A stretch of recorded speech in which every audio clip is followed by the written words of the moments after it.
अस्सलाम वालेकुम। फॉरवर्ड कैसे हो? अच्छा, क्या हाल है बच्चों? First secondary class.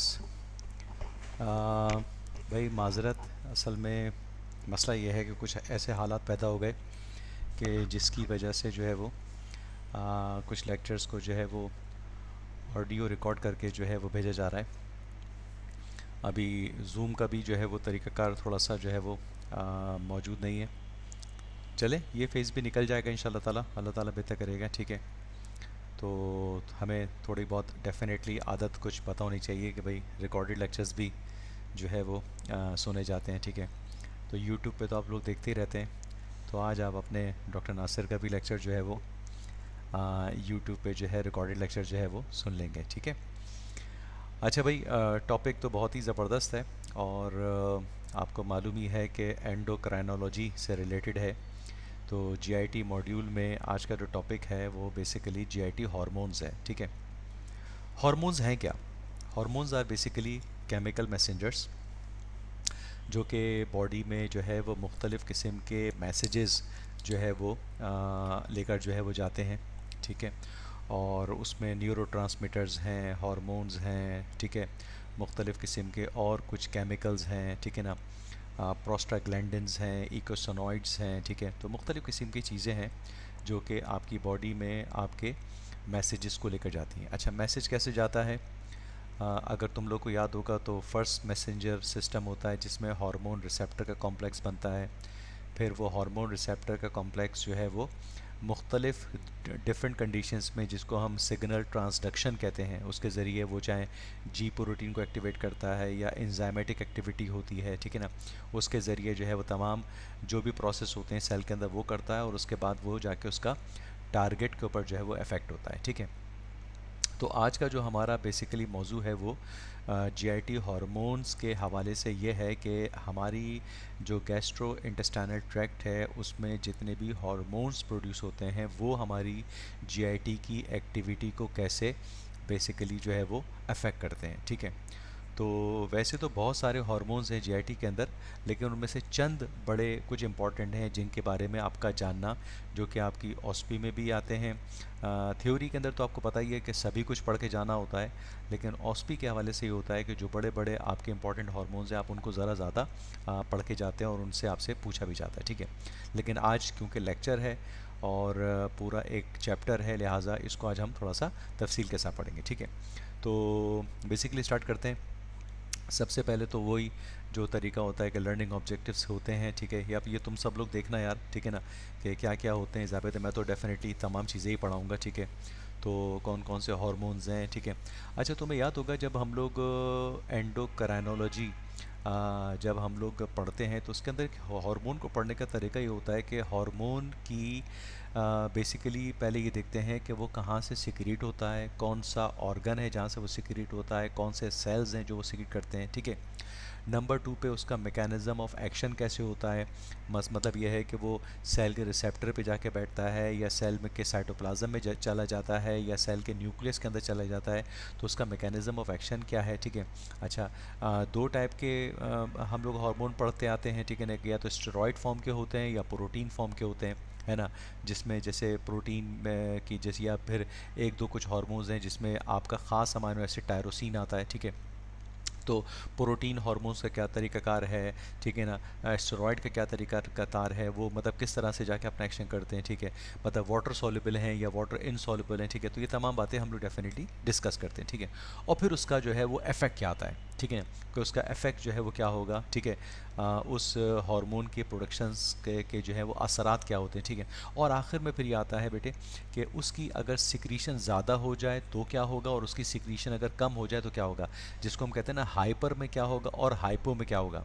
जैसे अगर तुम्हें याद होगा शुगर का हाइपर ग्लाइसीमिया में क्या होगा या हाइपो ग्लाइसीमिया में क्या, या हाइपर थायरॉयडिज्म में क्या होगा या हाइपो थायरॉयडिज्म में क्या होगा। ठीक है, तो इस तरह से हम हार्मोन्स की जो है वो बेसिकली जो हम उसको स्टडी करते हैं उस तरह से करते हैं। ठीक है, तो अब आपका जो इंट्रोडक्शन है वो ये है कि जो जीआईटी हार्मोन्स हैं वो बेसिकली पेप्टाइड्स हैं जो कि आपके जीआईटी म्यूकोजा के अंदर जो डिफरेंट ख़ास एंटेरो एंडोक्राइन सेल्स हैं उनके ज़रिए ये सिक्रीट होते हैं, और जो कि क्या डेफिनेटली जीआईटी में क्या करेंगे, आपकी डाइजेशन को रेगुलेट करेंगे, आपके एब्जॉर्प्शन को देखेंगे, आपकी मोटिलिटी किस तरह की जीआईटी की हो रही है, किस तरह से उसकी सिक्रीशंस हो रही है, डेफिनेटली ये काम करते हैं, ठीक है। अच्छा, अब इसमें याद करो हम लोगों ने कहीं पढ़ा था कि हार्मोन्स की जो सिक्रीशन होती है वो डिफरेंट टाइप्स की होती है, जो मुझे जिसको कहते हैं ना मोड ऑफ सिक्रीशन। एक होती है ऑटोकराइन, एक होती है पैराकराइन, एक होती है न्यूरोकराइन, एक होती है एंडोकराइन, ठीक है ना।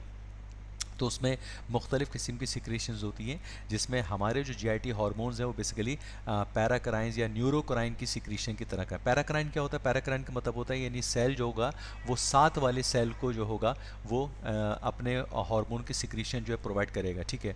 और इसके ज़रिए डेफिनेटली क्या होता है, ये हार्मोन की जो है वो क्या देता है, सेल सिग्नलिंग देता है। तो हमारी बॉडी में जो ट्रिलियंस ऑफ सेल्स हैं, तो वो ट्रिलियंस ऑफ सेल्स जो हैं वो आपस में कम्युनिकेशन कैसे करते हैं? वो आपस में कम्युनिकेशन ऐसी तो करते हैं कि मुख्तलिफ़ किस्म के न्यूरो ट्रांसमीटर्स हैं, हार्मोन्स हैं, केमिकल मैसेंजर्स हैं, ठीक है ना, साइटोकाइंस हैं, ल्यूकोट्रीन्स हैं, ठीक है ना। ये तमाम के तमाम सेल को सिग्नल देते हैं, और जितने भी ट्रिलियंस ऑफ सेल्स हमारी बॉडी में वो सब आपस में कम्युनिकेट करेंगे ताकि उनको ज़िंदा रहना है, डेफिनेटली, ठीक है। अच्छा, एक्शन कहाँ पर होता है? डेफिनेटली जो के टारगेट सेल्स होते हैं, जैसे है ना, ठीक है, कि जो जिस टारगेट पे जाके काम करना होगा। अब मिसाल के तौर पर एंटीरियर पिट्यूटरी ग्लैंड है, पोस्टीरियर पिट्यूटरी ग्लैंड है, वहाँ से हार्मोन निकलता है और जाके जनाब वो जाके काम कर रहा है कहाँ पर? एड्रिनल ग्लैंड पे काम कर रहा है ना, कोई ओवरी पे काम कर रहा है, ठीक है ना, कोई टेस्टिस पे जाके काम कर रहा है। तो निकल कहाँ से रहा है और जाके कहाँ पर उसका टारगेट इफेक्ट कहाँ पर हो रहा है, ठीक है। तो ये कंडीशंस बेसिकली क्या होती हैं, जो टारगेट सेल्स पे जहाँ पर उस हार्मोन को काम करना होता है, ठीक है। तो अब जैसे अगर तुम लोग को याद होगा तो जो गोनेडोट्रोपिन्स हार्मोन्स हैं वो एंटीरियर पिट्यूटरी से रिलीज होते हैं। अब गोनेडोट्रोपिन्स हार्मोन में एक आता है एलएच और एक आता है एफएसएच, नाम सुना होगा तुम। अब एलएच और एफएसएच जो है जाके काम करता है, वो जाके काम करता है जनाब ओवरीज के ऊपर, ठीक है ना। ओवरीज कहाँ मौजूद है? पेल्विक्स में मौजूद है, ठीक है। वो जाके काम करता है टेस्टोस्टेरोन के ऊपर, ठीक है ना। तो इसका मतलब है निकलता कहाँ से है और कहाँ जाके काम करता है, तो इसी को हम टारगेट कहते हैं, ठीक है। अच्छा, ये भी देखा गया है कि कहते हैं कि अगर हार्मोन की जो नर्वस एक्टिविटी है वो भी अगर हम कम कर दें ना, तो उसके बावजूद भी हार्मोन क्योंकि रिलीज़ हो चुका है तो वो अपना इफेक्ट जो होता है ना वो अपनी टारगेट पे जो है वो शो करता है, ठीक है। तो ये तमाम बेसिकली इसका एक इंट्रोडक्शन आता है कि जो जीआईटी हार्मोन के हवाले से हम बात करते हैं, ठीक है। अच्छा, अब एक छोटा सा मैंने एक टॉपिक डाला कि भाई इन हार्मोन्स को हम मेजर कैसे करते हैं, ठीक है ना। यानी मिसाल के तौर पर किसी को कोई प्रॉब्लम आती है तो हम उसका एलएच कराते हैं, एफएसएच कराते हैं, प्रोलैक्टिन लेवल कराते हैं, ठीक है ना, थायराइड टीएसएच कराते हैं, टी3 कराते हैं, टी4 कराते हैं, ठीक है ना, गैस्ट्रिन करवाते हैं, सिक्रीटिन कराते हैं, कॉलिसिस्टोकाइन। तो मेजरमेंट कैसी होती है? तो मेजरमेंट के तरीके वही होते हैं जो पुराने तरीके हैं, वो तो नीचे लिखे हुए हैं कि भाई ब्लड के जरिए, सलाइवा के जरिए, यूरिन के जरिए, ठीक है। लेकिन जो मॉडर्नाइज ज़माने में जो हो रही है वो क्या है, वो आपकी कहलाती है रेडियो इम्यूनो एजे कहलाती है, या एलाइजा, अगर आप तुम लोगों ने नाम सुना होगा, जो एंजाइम लिंक्ड इम्यूनोजॉर्बेंट एजे है ना, या मास स्पेक्ट्रोमेट्री है ना। तो ये कुछ तरीके हैं जो कि आपने नाम लेने होते हैं कि हार्मोन की मेजरमेंट ज़्यादातर ऐसी होती है, ठीक है। ये जो हम रिसर्च करते हैं ना, ठीक है, तो रिसर्च के अंदर जो हार्मोन की, जैसे अभी मेरी मिसाल के तौर पर जैसे पीएचडी के ऊपर जब मैं काम कर रहा था तो उसमें मैंने डायबिटीज़ में एक हार्मोन था, तो उसकी मेजरमेंट करने के लिए मुझे एलाइजा किट मंगानी पड़ी थी, ठीक है। तो उस एलाइजा किट के ज़रिए, जैसे चाइना से हमने मंगाई, और उस एलाइजा किट के ज़रिए हमने जितने भी हमारे सीरम सैंपल से ना जो ब्लड के मैंने पेशेंट्स के लिए थे, ठीक है, तो उनको मैंने इसी के ज़रिए जो है वो क्या किया, उनकी कैलकुलेशन की कि भाई जितने भी मेरे पास पेशेंट्स के सीरम सैंपल्स हैं तो उनके अंदर हम किस तरह से जो है वो इस हार्मोन की जो है वो मेजरमेंट करते हैं, ठीक है। तो ये मुख्तलिफ मेथड्स हैं बेटे, ठीक है। अच्छा, अब आपके सामने स्टार्ट होते हैं वो हार्मोन्स जो कि जीआईटी के हवाले से ज़्यादा इंपॉर्टेंट। ज़्यादा हम जीआईटी हार्मोन्स पढ़ रहे हैं तो हम जीआईटी के हवाले से बात करें, ठीक है। अच्छा, अभी देखो मैं डॉक्टर नासिर क्या कह रहे थे कि जैसे कि जब भी किसी हार्मोन को पढ़ते हैं तो उसकी सोर्स क्या है, ठीक है ना, उसकी सोर्स क्या आ रही है, ठीक है, उसका स्टिमुलाई कैसे आ रहा है, ठीक है, उसके एक्शंस क्या हैं और उसकी क्लिनिकल कोरिलेशन क्या है। यही 4 तरीके हैं जिनके ज़रिए हम हार्मोन की जो है वो स्टडी करते हैं। तो सबसे पहला हार्मोन जो आपके पास आता है उसका नाम है गैस्ट्रिन, ठीक है। कहाँ से रिलीज़ होता है? जनाब बताया गया है कि भाई ये स्टमक और का जो एंट्रम है ना, और ड्यूडेनम जो है उसमें जी सेल्स होते हैं, वहाँ से रिलीज़ होता है, ठीक है। अच्छा, स्टिमुलाई कौन करता है? स्टिमुलाई करता है इसको कौन? जब हम खाने में जो गोश्त खाते हैं, दालें खाते हैं, प्रोटीन्स खाते हैं, वो इसको रिलीज़ करती है ना। या मिसाल के तौर पर जब मैदे में, हमारे स्टमक में जब खाना जाता है तो मैदा हमारा डिस्टेंड होता है, वो चीज़ इसको स्टिमुलेट करती है ना। या पैरासिम्पैथेटिक स्टिमुलेशन इसको वेगाल स्टिमुलेशन करती है, ठीक है। अच्छा, और या फिर इसमें जो है कभी कोई कैल्शियम या अल्कोहल वो भी गैस्ट्रिन की सिक्रीशन को रिलीज करता है, ठीक है। एक्शन क्या है? एक्शन ये है, एक्शन इसका ये है बेसिकली कि गैस्ट्रिन जो है वो बेसिकली HCl की सिक्रीशन का बहुत बड़ा प्रोमोटर है, ठीक है। तो ये जो हाइड्रोक्लोरिक एसिड है ना, ये जो आपने सुना था पेप्टिक अल्सर कि HCl की सिक्रीशन अगर ज़ायद हो जाती है तो उससे पेप्टिक अल्सर हो जाता है, ठीक है ना। तो ये बेसिकली गैस्ट्रिन का कमाल होता है कि ये बेसिकली HCl की सिक्रीशन करता है। उसके अलावा ये मुख्तलिफ़ किस्म की जो आपकी गैस्ट्रिक म्यूकोजा ग्रोथ है उसकी प्रोमोशन करता है, और ये गैस्ट्रिक की मोटिलिटी को भी इंक्रीज़ करता है, ठीक है। अब गैस्ट्रिन के हवाले से जो क्लिनिकल है वो आता है, एक बहुत इंपॉर्टेंट एक सिंड्रोम आता है जो तुम लोग को याद करना होगा, वो कहलाता है ज़ोलिंजर एलिसन सिंड्रोम, ठीक है। अच्छा, जो ज़ोलिंजर एलिसन सिंड्रोम है ना, ये बेसिकली क्या है? ये बेसिकली गैस्ट्रिन की प्रोडक्शन को ज़्यादा करता है, जिसको हम जिसकी वजह ये होती है कि वहाँ पर एक एडिनोमा पैदा हो जाता है, क्योंकि वो एडिनोमा गैस्ट्रिन की वजह से हुआ तो उसको हम गैस्ट्रिनोमा कहते हैं, ठीक है। और ये क्या करता है? ये हाइपर एसिडिटी कॉज करके अल्सर्स कॉज करता है। अल्सर क्या है? अल्सर बेसिकली आपके स्टमक में या आपके ड्यूडिनम की जो वॉल है उसके अंदर एक ज़ख़म पैदा करने को कहते हैं। ज़ख़म को हम उर्दू में कहते हैं और इंग्लिश में हम उसको अल्सर कह देते हैं, ठीक है। तो एक बहुत ज़्यादा एसिड की सिक्रीशन से जो हमारे मैदे में, हमारी इंटेस्टीन्स में जो ज़ख़म पैदा हो जाते हैं उनको हम बेसिकली जो है वो पेप्टिक अल्सर या ड्यूडिनल अल्सर्स जो है कहते हैं, ठीक है। अच्छा, ज़ोलिंजर, अच्छा एक चीज़ तुमने देखी होगी, सिंड्रोम का एक लफ्ज़ है ना, ठीक है। ज़ोलिंजर एलिसन तो बंदे का नाम है ना, ठीक है। अब सिंड्रोम क्यों कहते हैं? सिंड्रोम इस वजह से कहते हैं कि इसमें डेफिनेटली कोई ना कोई एक 3 या 4 चीज़ों का एक मिलाप होगा, है ना। अब उसमें वो मिलाप क्या है? वो मिलाप है एक ट्रायड। ट्रायड का मतलब होता है 3 चीज़ें आएंगी, ठीक है। एक तो इस गैस्ट्रिनोमा की वजह से गैस्ट्रिक एसिड की सिक्रीशन होगी, उसके अलावा इसके अंदर डेफिनेटली कोई ना कोई ट्यूमर होगा, और उस ट्यूमर की वजह से डेफिनेटली क्या पैदा होगा? पेप्टिक अल्सर होगा। तो देखो तीनों चीज़ें आपस में रिलेट कर रही हैं कि ट्यूमर का नाम हो गया गैस्ट्रिनोमा, जिसकी वजह से गैस्ट्रिक एसिड की हाइपर सिक्रीशन हो गई और उसकी नतीजे में क्या हो गया? पेप्टिक अल्सर प्रोड्यूस हो गया, ठीक है। तो ये बेसिकली गैस्ट्रिन है, ठीक है। नेक्स्ट आपके पास आता है बड़ा बड़ा इंपॉर्टेंट, जिसको हम कहते हैं कॉलीसिस्टोकाइनिन। अच्छा, अब पहले तो मुझे तुम लोग को ये बात बतानी होगी, कॉली, कॉली का मतलब होता है गॉल ब्लैडर, ठीक है। इसका मतलब एक बात तो क्लियर हो गई डॉक्टर नासिर कि ये जो कॉली है ये बेसिकली आपका गॉल ब्लैडर से रिलेटेड होगा, है ना। और काइनिन का मतलब होता है मोशन, इसको शॉर्ट फॉर्म में CCK कहते हैं, ठीक है। कहाँ से निकलता है? ड्यूडेनम और जेजुनम की आई सेल से निकलता है। अब ये नाम, भाई नाम तो देने पड़ते हैं ना, जैसे मेरा नाम है, आपका नाम है, तो कोई ना कोई नाम तो देना पड़ेगा। तो वहाँ G सेल्स हो गया, यहाँ पर उनको आई सेल्स कह दिया, भाई याद कर लो, ठीक है। अच्छा, अब कॉलीसिस्टोकाइनिन को सिक्रेट कराने के लिए क्या चाहिए? इसके लिए आपको बेसिकली चाहिए होता है फैटी एसिड्स, है ना। इसका मतलब है जब भी आप अपने खाने में चर्बी, चिकनाई खाते हैं, तेल खाते हैं, घी खाते हैं, मक्खन खाते हैं, तो उसके नतीजे में कॉलीसिस्टोकाइनिन रिलीज होता है, और या फिर थोड़ा बहुत कार्बोहाइड्रेट्स हैं जिसको मोनोग्लिसराइड्स कहते हैं, और थोड़ी बहुत प्रोटीन्स भी। लेकिन जो मेजर कॉज है वो क्या है? फैटी एसिड्स है, ठीक है। करता क्या है? जैसे मैंने नाम लिया था गॉल ब्लैडर, ठीक है। तो देखो पहला लफ्ज लिखा हुआ है कि गॉल ब्लैडर की कॉन्ट्रैक्शन करता है, जिसके नतीजे में क्या होगा? बाइल रिलीज होता है। गॉल ब्लैडर में बाइल बनता नहीं है, गॉल ब्लैडर में बाइल स्टोर होता है। बाइल के बनने का अमल होता है लिवर के अंदर। लिवर के जो हेपेटोसाइट सेल्स होते हैं वो बाइल को बनाते हैं, और बाइल को फिर गॉल ब्लैडर में जाके उसको कंसंट्रेट करते हैं, है ना। और यही कंसंट्रेशन अगर कभी ज़्यादा हो जाती है तो उसके नतीजे में गॉल स्टूल्स बन जाते हैं, जो पत्थर बन जाते हैं ना, कि गॉल ब्लैडर को उर्दू में कहते हैं आपके क्या नाम है उसका, क्या नाम यार, मैं एकदम नाम भूल गया हूँ, गॉल ब्लैडर को, ठीक है ना। तो गॉल ब्लैडर के अंदर जो है वो बाइल की कंसंट्रेशन के नतीजे में गॉल स्टोन्स जो है वो बन जाते हैं, ठीक है। अच्छा, और इसके अलावा काम क्या करता है? ये पैंक्रियाटिक एंजाइम की सिक्रीशन परफॉर्म करता है। याद कर लो अच्छे तरीके से, बड़ा थ्योरी में पूछते हैं, ठीक है। और ये इसका एक इफेक्ट क्या है? सिक्रीटिन इफेक्ट है, ठीक है। यानी कि ये बेसिकली सिक्रीशंस को रिलीज करता है, ठीक है। और एक बड़ा इंपॉर्टेंट काम ये है कि ये गैस्ट्रिक एम्पटीइंग को डिले करता है। अच्छा, गैस्ट्रिक एम्पटीइंग को डिले करने का मतलब क्या होगा? यानी कि जब गैस्ट्रिक में से खाना देर से नीचे नीचे उतरेगा तो इसका मतलब क्या होगा? आपको भूख नहीं लगेगी। इसी को कहते हैं, आपको लगेगा जैसे आप अभी आपका पेट भरा हुआ है, और इसको कहते हैं गैस्ट्रिक फुलनेस, या इसको कभी कभार कहते हैं सेटाइटी, है ना।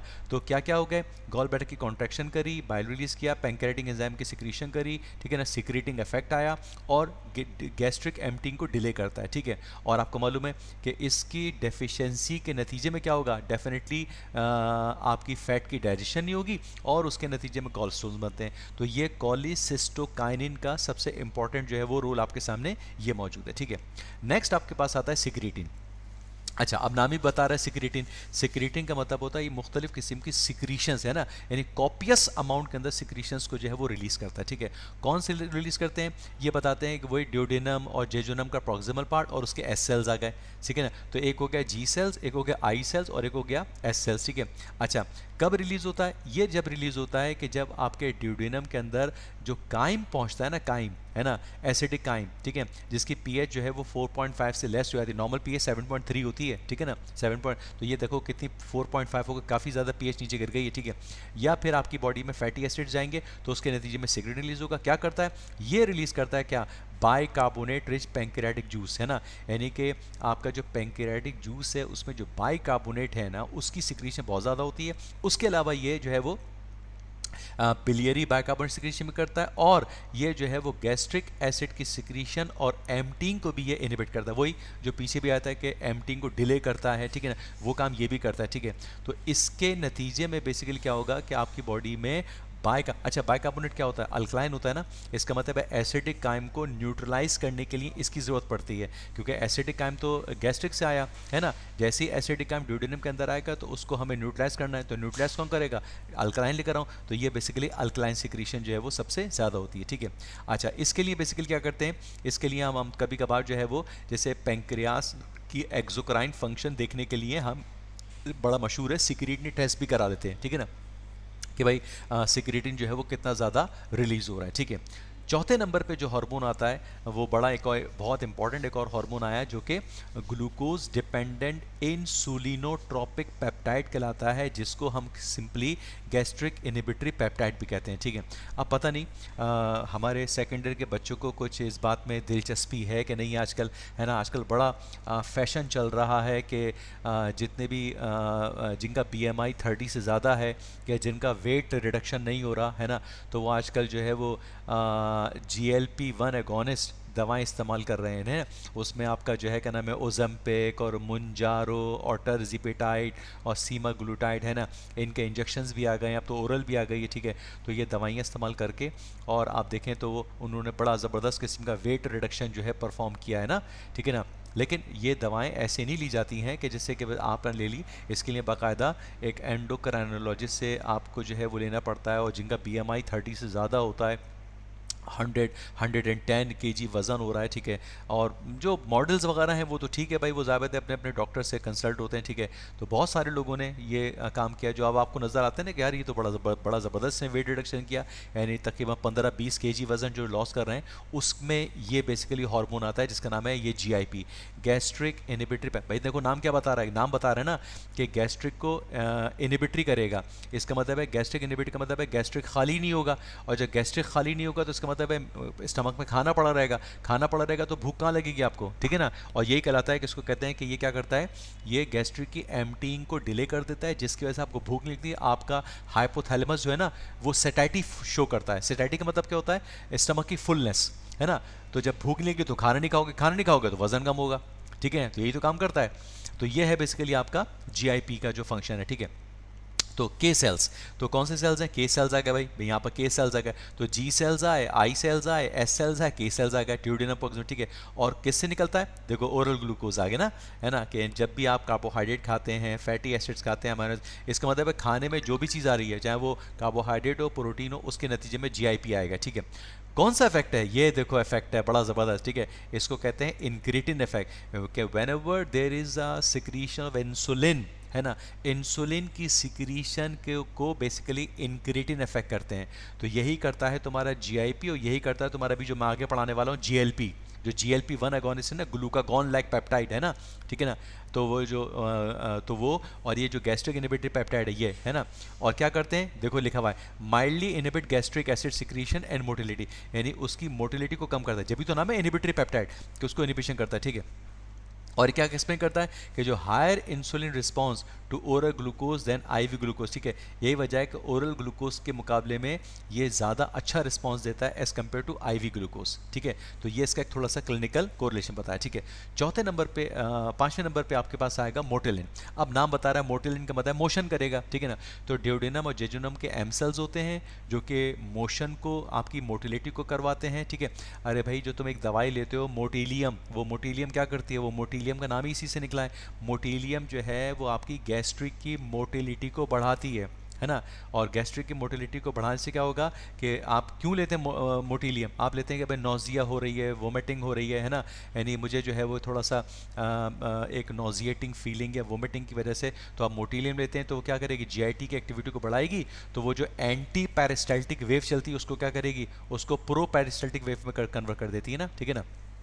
तो आमतौर पे ये ज़्यादातर किस में रिलीज़ होता है, जब आप फास्टिंग, तो रमज़ान में जो भी हम फास्टिंग कर रहे थे, ठीक है, तो हर 90 टू 120 मिनट के बाद ये मोटे, क्योंकि भाई जब हम रोज़े रख रहे थे तो उसमें हमारी सिक्रीशंस तो निकल रही थी ना, तो मेरी सलेवरी सिक्रीशंस थी, मेरा एसिड सिक्रीट हो रहा था, मेरा पैंक्रियाटिक जूस सिक्रीट हो रहा था, मेरा सक्का सेंटेरिकस सिक्रीट हो रहा था सारे, तो उन सिक्रीशंस को भी तो फ्लश आउट करना है ना, तो उनको भले खाना नहीं है, ठीक है, लेकिन सिक्रीशंस, तो उनकी मोटिलिटी को बढ़ाने के लिए क्या करते हैं, मोटिलिंग काम करता है। तो देखो पहला लफ्ज़ देखा है इनिशिएट, क्या करता है, ये इनिशिएट करता है एमएमसी। एमएमसी क्या था, माइग्रेटिंग मोटर कॉम्प्लेक्स को इनिशिएट करेगा, जिसके नतीजे में गैस्ट्रिक की मोटिलिटी बढ़ेगी, है ना, और गैस्ट्रिक और इंटेस्टाइनल मोटिलिटी को बढ़ाने में मदद करता है ना। और कब ख़त्म हो जाएगा, जैसे ही खाना आएगा, यानी जैसे ही आपने खाना खाया, इसका मतलब है जैसे ही मैं इफ्तार करता हूँ ना, तो इफ्तार के फ़ौरन बाद मोटिलिटी कम हो जाता है, ठीक है, ताकि मोटिलिटी को कम करे, है ना, और ताकि खाना थोड़ी देर के लिए वहाँ पर क्या हो, उसको एब्जॉर्प्शन का भी तो टाइम चाहिए ना, क्योंकि भाई खाना खाते ही अगर वो नीचे उतर जाएगा तो वो एब्जॉर्ब कब होगा, है ना, तो फिर ये काम करता है, ठीक है। अच्छा, पता नहीं आप लोगों ने सुना होगा कि डायबिटिक पेशेंट्स के अंदर गैस्ट्रिक की मोटिलिटी कम हो जाती है ना, तो कहते हैं कि डायबिटिक पेशेंट्स के अंदर क्योंकि गैस्ट्रिक की मोटिलिटी कम हो जाती है, उसको कहते हैं गैस्ट्रोपैरेसिस, है ना। उस गैस्ट्रोपैरेसिस को दूर करने के लिए कभी कभार हम एरिथ्रोमाइसिन को भी इस्तेमाल करते हैं, और एरिथ्रोमाइसिन क्या करती है, वो एक किस्म का मोटिलिन रिसेप्टर की एगोनिस्ट है, यानी कि मोटिलिन के रिसेप्टर पे जब एरिथ्रोमाइसिन जाके बैठती है ना, तो एरिथ्रोमाइसिन वही काम करती है जो मोटिलिन करता है। तो यही वजह है कि आपने देखा होगा कि ऐसी तमाम कंडीशन जिसमें डायरिया है या जीआईटी के प्रॉब्लम्स आते हैं ना, उसमें एरिथ्रोमाइसिन का इस्तेमाल करते हैं, है ना, क्योंकि वो मोटिलिन वाला काम जो है वो बहुत अच्छा तरीके से परफॉर्म करती है, ठीक है। उसके बाद आपके पास आता है सोमैटोस्टैटिन, बहुत ही मशहूर हार्मोन है। और एक बात इंशाल्लाह ताला जब मैं तुम लोग को एंडोक्राइनोलॉजी पढ़ाऊंगा ना, तो मैं तुम्हें एक चीज़ बताऊंगा, तुम्हें याद आज भी बता रहा हूँ और उस दिन बताऊंगा। सोमैटोस्टैटिन ये वो हार्मोन है जो कि पैंक्रियाज से सिक्रीट होता है, और पैंक्रियाज में एक इंसुलिन आता है, एक ग्लूकागॉन आता है ना, और एक सोमैटोस्टैटिन आता है, ठीक है। सोमैटोस्टैटिन जो है वो हमारे तमाम हार्मोन्स का इनहिबिटरी है, यानी जितने भी हार्मोन्स हमारी बॉडी में सिक्रेट होते हैं उनको इनहिबिट करने के लिए आप क्या करते हैं, सोमैटोस्टैटिन का इस्तेमाल करते हैं, ठीक है। कहाँ से निकलता है, स्टमक से निकलता है, स्टमक के सेल से, इंटेस्टीन से, पैंक्रियाज से, देखो आगे ना पैंक्रियाज, ठीक है, तो उसके डी सेल से आता है, ठीक है। और स्टिमुलाई कौन है, एसिड है, या मिसाल के तौर पर एसिड का मतलब है जहाँ पर भी हाइड्रोजन आयन की कंसंट्रेशन ज़्यादा होगी, है ना, तो एसिडिटी होगी, ठीक है, तो वहाँ से सोमैटोस्टैटिन आएगा। देख लो हर जगह पर तुम देख लो, देखो क्या लिखा हुआ है, देखो जो सरना से बोल रहे थे आप लोग के इनहिबिट करता है, inhibit gastric acid secretion, pepsin secretion, inhibit pancreatic hormone secretion, insulin glucagon, reduces GIT motility and blood flow, है ना, तो हर जगह पे आप देख लो इनहिबिट रिड्यूसेस, है ना, ये तमाम काम जो है सोमैटोस्टैटिन का है, ठीक है। अच्छा, क्योंकि इनहिबिशन का काम करता है तो इसका बाजार में जो एनालॉग आता है, एनालॉग का मतलब होता है इसका नेमुल बदल, है ना, तो कहते हैं उसको, हम कहते हैं ऑक्ट्रियोटाइड, है ना, तो ये एनालॉग है सोमैटोस्टैटिन का, जो कि सैंडोस्टैटिन के नाम से होता है। क्या कहाँ इस्तेमाल करते हैं कि जहाँ पर भी जीआईटी की खुदा न खासा ब्लीडिंग हो रही है ना, या जहाँ पर कोई हार्मोन की सिक्रीशन बहुत ज़्यादा है, एक नाम सुना एक्रोमेगैली। एक्रोमेगैली वो होता है कि जिसमें आपके हाथ पैर का साइज़ बहुत बड़ा हो जाता है और कॉर्टिसोल की ज़्यादा सिक्रीशन की वजह से होता है, ठीक है। तो मुझे कॉर्टिसोल को कम करना होगा ना बेटे, तो कॉर्टिसोल को कम कैसे करूँ, कोई ऐसा हार्मोन लेकर आऊँ जो कि हार्मोन को इनहिबिट कर दे, उसमें इस्तेमाल करते हैं सोमैटोस्टैटिन, है ना। तो एक दवाई आती है, एक बाजार में मिलती है ऑक्ट्रियोटाइड के नाम से, जो कि सोमैटोस्टैटिन का एनालॉग है ना, और उसको हम सैंडोस्टैटिन भी कहते हैं, ठीक है, जो कि जीआईटी ब्लीडिंग को कम करती है, मुख्तलिफ किस्म के जो कार्सिनोइड सिंड्रोम है, जो कार्सिनोमा प्रोड्यूस कर रहे हैं उनको कम करती है, या एक्रोमेगैली को भी कम करने में इस्तेमाल करते हैं, ठीक है। अच्छा, फिर आपके सामने एक हार्मोन आता है जिसको हम कहते हैं वीआईपी, जिसको हम कहते हैं वेजो एक्टिव इंटेस्टाइनल पेप्टाइड, ठीक है। डेफिनेटली जो आपके याद है जीआईटी का नर्वस सिस्टम एक अलग नाम कहलाता है, उसको हम एंटेरिक नर्वस सिस्टम कहते हैं, जिसमें आपका एक होता है माइंट्रिक होता है, एक मीजनर होता है, ठीक है, और ये बेसिकली क्या होता है, जेजुनम के पोर्शन से सिक्रेट करता है, ठीक है। क्या करता है वीआईपी, ये बेसिकली जो है वो जितनी भी हमारी वाटर और इलेक्ट्रोलाइट की सिक्रीशंस है उनको कंट्रोल करता है ना, यानी उनको निकलवाता है, ठीक है। और आपके जो इंस्फिंक्टर्स हैं, है ना, जो आपके इंस्फिंक्टर्स क्या है, स्मूथ मसल्स हैं, ठीक है, उनको रिलैक्स करता है, पैंक्रियाटिक बाइकार्बोनेट की सिक्रीशन को बढ़ाता है और गैस्ट्रिक एसिड की सिक्रीशन को कम करता है, ठीक है। तो इसका मतलब है जो जहाँ कहीं पर भी वेजो एक्टिव इंटेस्टाइनल पेप्टाइड है वो बेसिकली क्या करेगा, इंटेस्टाइनल में जो वाटर इलेक्ट्रोलाइट की सिक्रीशंस है, बाइकार्बोनेट की सिक्रीशंस है, उनको कम बढ़ाएगा और गैस्ट्रिक को कम करता है, ठीक है। और ये जो वीआईपी है ना, वीआईपी वेजो एक्टिव इंटेस्टाइनल पेप्टाइड, ठीक है, ये बेसिकली एक न्यूरोट्रांसमीटर के तौर पर भी काम करता है, ठीक है। वेजो एक्टिव इंटेस्टाइनल पॉलीपेप्टाइड के हवाले से एक बहुत इंपॉर्टेंट एडिनोमा आता है, उसको कहते हैं वाइपोमा, वीआईपी। और ये वाइपोमा जो है ना, ये बेसिकली प्रोड्यूस करता है WDHA सिंड्रोम, ठीक है। नीचे लिखा हुआ ये नज़र आ रहा है, WDHA सिंड्रोम। जानते हो WDHA सिंड्रोम क्या है? इसमें W जो है ना वो है बेसिकली वाटरी डायरिया, इसमें वाटरी डायरिया WD है, ठीक है। इसमें H जो है ना वो कहलाता है हाइपोकेलेमिया और A जो है ना वो कहलाता है ए क्लोरोहाइड्रिया। यानी कि जब भी वाइपोमा होगा, यानी कि वाइपोमा का मतलब है कि जब भी कोई adenoma vasoactive intestinal polypeptide peptide का होगा ना, तो वहाँ पर आपको ये सिंड्रोम मिलेगा जिसमें WDHA का मतलब क्या होगा, वाटरी डायरिया होगा। अच्छा, डायरिया के नतीजे में क्या होता है, पोटेशियम लूज हो जाता है, कम हो जाता है, तो हाइपोकेलेमिया हो जाएगा, ठीक है। और एसिड की सिक्रीशन भी कम होती है, याद है लिखा था एनिबिट गैस्ट्रिक एसिड सिक्रीशन लिखा था ना, तो है ना, तो इसको कहते हैं ए क्लोरोहाइड्रिया। ए का मतलब होता है नहीं, यानी कि हाइड्रोक्लोरिक एसिड की सिक्रीशन को कम कर देगा। तो ये याद रख लो अच्छी तरीके से, बहुत पूछते हैं WDHA सिंड्रोम। मैं पूछूंगा अगर मेरे सामने तुम लोग ऑस्पी में आओगे ना कि बेटे बताओ WDHA सिंड्रोम क्या होता है, तो बताओगे sir WDHA syndrome stands for watery diarrhoea, H for hypokalaemia and A for achlorhydria and it is a syndrome of vipoma. Vipoma is an adenoma of vasoactive intestinal peptide, ठीक है। उसके बाद एक अब ये छोटे छोटे कुछ हार्मोन्स हैं, छोटे मोटे, जैसे ग्रेलिन है, इसको हम हंगर हार्मोन भी कहते हैं, ठीक है, और स्टमक से रिलीज होता है। क्या करता है, हंगर हार्मोन है ना, तो नाम ही हंगर हार्मोन है ग्रेलिन का, तो इसका मतलब है एपेटाइट को स्टिमुलेट करता है, ठीक है। ग्रोथ हार्मोन को भी रिलीज करता है, जब भी तो इसका नाम है ग्रेलिन। ये जो GH है ना बेटा, इस GH का मतलब होता है ग्रोथ हार्मोन, ठीक है ना। तो ग्रोथ हार्मोन की वजह से इसका नाम ग्रेलिन कर हुआ है, क्योंकि ग्रोथ हार्मोन को भी रिलीज करता है, ठीक है। और ये बेसिकली क्या है, एक ऑरिग्जेजेनिक एजेंट है। और ऑरिग्जेजेनिक एजेंट वो होते हैं जिसमें फूड इनटेक की प्रॉपर्टी बढ़ जाती है ना, यानी आपको भूख लगती है, आपको खाना, आपको दिल चाहता है मुझे भूख लग रही, खाना ले आओ, है ना, तो ये बेसिकली ग्रेलिन काम करता है, ठीक है। अच्छा, और ये इसके लेवल्स कब बढ़ते हैं, खाने से पहले, है ना। वो जो कहते हैं ना कि खाने से पहले इसके लेवल बढ़ते हैं, यही मतलब यही वो हार्मोन है जो आपको एक अर्ज देता है। अर्ज कहते हैं ना कि जैसे हंगर की अर्ज देता है, ठीक है, ताकि आप जो है वो आपको भूख लगे और आप खाना खाएं, ठीक है। डेफिनेटली मील के बाद ख़त्म हो जाएगा, जब खाना खा लोगे तो ये ख़त्म हो जाएगा, ठीक है। और ये डेफिनेटली ओबेसिटी और जो कैकेक्सिया, जो कहते हैं ना कहत पड़ जाता है, खाना ही नहीं है, कैकेक्सिया कहते हैं ना, उसमें बिल्कुल दुबला पतला सूखे कांटा हो जाता है बंदा, ठीक है, उसको हम कैकेक्सिया कहते हैं, ठीक है। उसमें डेफिनेटली ये ऑल्टर होता है, ठीक है।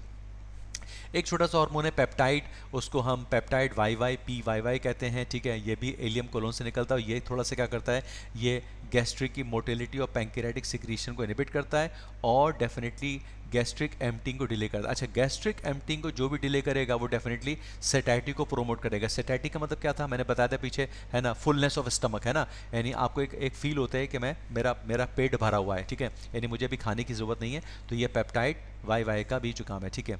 उसके बाद आता है जो बहुत मशहूर आजकल ये बड़ा फैशन में चल रहा है, नाम सुना होगा इसको, ग्लूकागॉन पेप्टाइड, ठीक है, इसको कहते हैं GLP-1 एगोनिस्ट, है ना। और ये GLP-1 एगोनिस्ट क्या है, ये बेसिकली आपके इलियम और कोलोन के एल्सर से निकलता है, डेफिनेटली इंसुलिन की सिक्रीशन करता है, इंक्रेटिन इफेक्ट है, जहाँ पे भी इंसुलिन की सिक्रीशन होगी उसको हम इंक्रेटिन इफेक्ट करते हैं, ठीक है।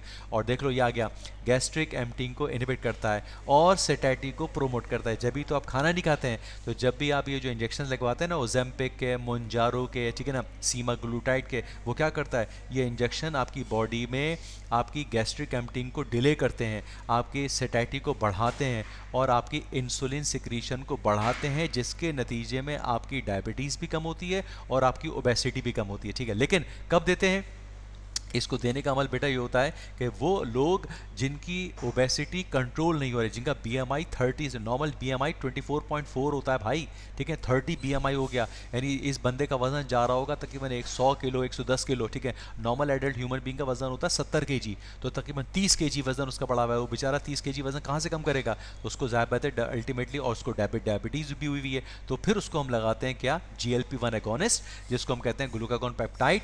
और ये बेसिकली आजकल हम डायबिटीज़ और ओबेसिटी, यानी वो पेशेंट जो डायबिटीज़ और ओबेसिटी का शिकार होते हैं उनके लिए हम इस्तेमाल करते हैं, जिसमें आपका ये जैसे लीराग्लूटाइड, विक्टोज़ा, सीमाग्लूटाइड, ओजेम्पिक, टिर्ज़िपिटाइड, मोंजारो, ये फिर आजकल जो है वो इस्तेमाल किए जा रहे हैं, ठीक है। वंस अ वीक इंजेक्शन होता है इस पे, इसके मुतालिक इंशाल्लाह कभी ज़िंदगी में रही तो बात करेंगे, समझाऊंगा, ठीक है ना। तकरीबन मैं भी अपने तकरीबन 2-3 पेशेंट पे इस्तेमाल कर रहा हूँ और बहुत अच्छा वज़न उन्होंने लॉस किया, तकरीबन 10 केजी वज़न जो है, 15 केजी वज़न जो है वो ज़बरदस्त लॉस हुआ, और बड़े अच्छे इसके रिजल्ट्स हैं, ठीक है। लेकिन हमेशा डॉक्टर की प्रिस्क्रिप्शन के बगैर ये आपको नहीं देना होता, ठीक है। अच्छा ये बेटे बस जनाब इसका वाइंड अप हो गया, ये आपके पास पूरा जो है वो चार्ट आ रहा है। जो जी बातें मैं बताई इनको एक दफ़ा जाके देखो अच्छे तरीके से सारी, मैंने चार्ट के अंदर एक चार्ट ये है, दूसरा एक चार्ट जो है वो ये वाला भी आ रहा है, ठीक है ना। तो यहाँ पर आके आपका लेक्चर जो है अख्ताम होता है, इनको जाके जो है वो ज़रा सा आप जितने भी हार्मोन्स मैंने पढ़ाए ये उनकी पूरी समरी है, इसको आप एक नज़र में आप याद कर सकते हैं, ठीक है। और बाकी कुछ मैंने क्लिनिकल सिनेरियोज दिए थे, ठीक है ना, तो इनको ज़रा सॉल्व करना, मैंने तुम्हारे नहीं डालें, ठीक है ना, एक 5 MCQs मैंने डालें, तो इनको ज़रा देखना है कि इनके आंसर्स जो हैं वो क्या क्या हैं, ठीक है। और फिर मैं आपसे इंशाल्लाह इनको बाद में डिस्कस कर लूँगा, ठीक है। चलिए फिर तो यहाँ से आपका ये ख़त्म होता है, इंशाल्लाह फिर नेक्स्ट किसी लेक्चर में मुलाकात होगी। ओके जी, अल्लाह हाफ़िज़।